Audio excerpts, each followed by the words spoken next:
मेरे प्रिय दोस्तों और भक्तों, जैसा कि आपको पता है कि वीर बालिकाओं के बारे में मेरे कुछ वृत्तांत मैंने YouTube पर लोड किए हुए हैं। इसी वीर बालिकाओं के वृत्तांत के अंतर्गत आज हम आपके समक्ष प्रस्तुत कर रहे हैं ताज कुंवर का वृत्तांत। दोस्तों, कुछ ना कुछ किसी न किसी में खासियत ज़रूर होती है। उस स्पेशल गुण के कारण वह चमक जाता है और इस संसार में अपनी अमिट छाप को छोड़ जाता है। तो दोस्तों, यह वृत्तांत भी धार्मिक वृत्तांतों से किसी प्रकार कम नहीं है, क्योंकि कर्म ही प्रधान होता है और जिन लोगों ने इस प्रकार के कर्म किए वो अपनी अमिट छाप इस संसार में छोड़ गए। दोस्तों, ज़्यादा समय ना लेते हुए आइए इस वृत्तांत को शुरू करते हैं। तो वृत्तांत है ताज कुंवर। कानपुर के पास किसोरा नामक एक हिंदू राज्य था। उसके राजा का नाम था सज्जन सिंह। उनके एक पुत्र और एक पुत्री थी। राजकुमार का नाम लक्ष्मण सिंह और राजकुमारी का नाम ताज कुंवर था। राजा सज्जन सिंह ने अपनी पुत्री को भी पुत्र के समान ही घोड़े पर चढ़ने और तलवार भाला आदि चलाने की शिक्षा दी थी। उस समय दिल्ली का बादशाह कुतुबुद्दीन ऐबक था। देश में मुसलमानों का जोर था और ये लोग कहीं भी बिना कारण हिंदुओं पर आक्रमण कर देते थे। एक बार राजकुमार लक्ष्मण सिंह और राजकुमारी ताज कुंवर घोड़ों पर चढ़कर शिकार खेलने के लिए निकले। वन में 12-14 मुसलमान एक झाड़ी में छिपे कुछ सलाह कर रहे थे। जब उन लोगों ने देखा कि एक लड़का और एक लड़की घोड़े पर बैठकर जा रहे हैं और उनके साथ सैनिक भी नहीं हैं, तो वे लोग लाठियां डंडे लेकर दोनों पर टूट पड़ते हैं। लक्ष्मण सिंह और ताज कुंवर ने भी अपनी तलवारें खींच ली और वे दोनों उन लोगों का सामना करने के लिए डट गए। लक्ष्मण सिंह ने थोड़ी देर में 5 आक्रमणकारियों के सिर काट डाले। ताज कुंवर ने उस समय तक 3 को मार दिया था, किंतु वह भी भाई से पीछे नहीं रहना चाहती थी। उसने बड़ी ही शीघ्रता से तलवार चलाकर 2 और शत्रुओं को मौत के घाट उतार दिया। 10 के 10 मारे जाने पर जो आक्रमणकारी बचे वे भाग गए।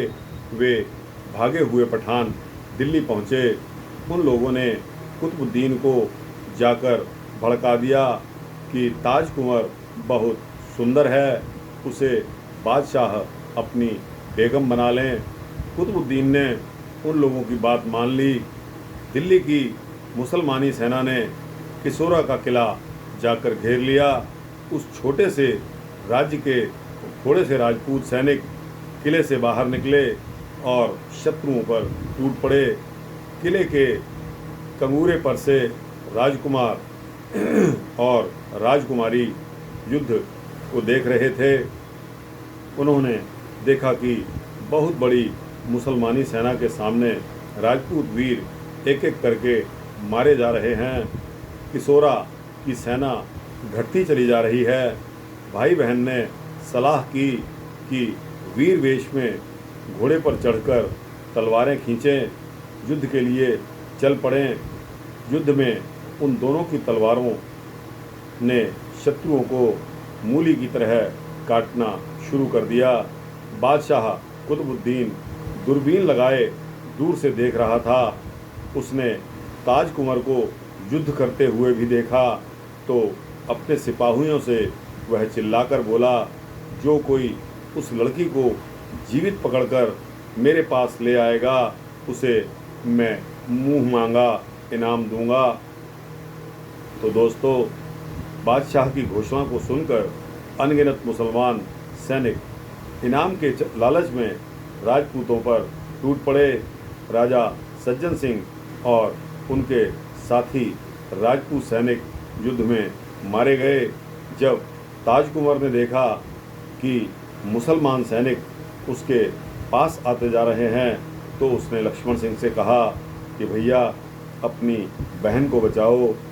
लक्ष्मण सिंह की आंखों में आंसू आ गए। उन्होंने कहा कि बहन, अब तुम्हें बचाने का क्या उपाय मेरे पास है। ताजकुंवर ने भाई को ललकारा, राजपूत होकर रोते हो भैया? अरे मेरा शरीर तो कभी ना कभी मरेगा ही, तुम मेरे धर्म को बचाओ। मुसलमानों के अपवित्र हाथ तुम्हारी बहन को छूने ना पाएं। लक्ष्मण सिंह की समझ में बात आ गई। उसने तलवार के एक झटके से ताजकुंवर का सिर शरीर से अलग कर दिया। इसके बाद वह शत्रुओं पर साक्षात यमराज के समान टूट पड़ा। कितने शत्रु के सैनिक को मारकर वह गिरा, इसकी कुछ गिनती नहीं है। कुतुबुद्दीन विजयी तो हो गया, पर विजय में उसे मिली लाशें और किशोरों का सूना किला। तो दोस्तों, कुतुबुद्दीन ऐबक का जो मकसद था वो प्राप्त करने का था राजकुमारी को, ताजकुंवर को। ताजकुंवर ने जब अपने को घिरता हुआ देखा तो अपने भाई को उसने कुछ अपनी ही भाषा में समझा दिया कि भाई अब बचाव नहीं हो सकता, तो मैं इनके हाथ भी क्यों पड़ूं, आप मेरा ही जीवन समाप्त कर दें। तो दोस्तों, यह हैं वीर बालिकाएं और वीरांगनाएं जो अपनी आन पर खेल जाती हैं। दोस्तों, कभी कभी मुझे महारानी लक्ष्मीबाई का वृतांत दिल में याद आता रहता है। दोस्तों, महारानी लक्ष्मीबाई सरी की कितनी ऐसी महान वीरांगनाएं हैं जिनका नाम इतिहास में दर्ज भी नहीं हुआ। दोस्तों, आज हम गीता प्रेस की सहायता से इस वीर बालिकाएं पुस्तक में ऐसी ऐसी वीरांगनाओं के नाम पढ़ रहे हैं जिनको मैं सच बता रहा हूं कि मैंने भी ये नाम नहीं सुने। दोस्तों, क्योंकि हमारा भारत एक विशालकाय देश है और इसमें प्रांतों के आधार पर किसी किसी स्थान पर ही ऐसी घटनाएं हो जाती हैं जो कि सार्वजनिक होती भी होंगी तो प्रत्येक की नज़र में आने से बच जाती हैं। तो दोस्तों, यह वृतांत आपको कैसा लगा? अच्छा लगा हो तो इसको लाइक और शेयर करके अपने जैसे जीवों को, अपने जैसे सज्जनों को, भक्तों को अवश्य भेजिए और इसको सब्सक्राइब करने से आपको इसी तरह के वृतांत मिलते रहेंगे। यह मेरा आश्वासन है। जय श्री कृष्ण, जय श्री राम।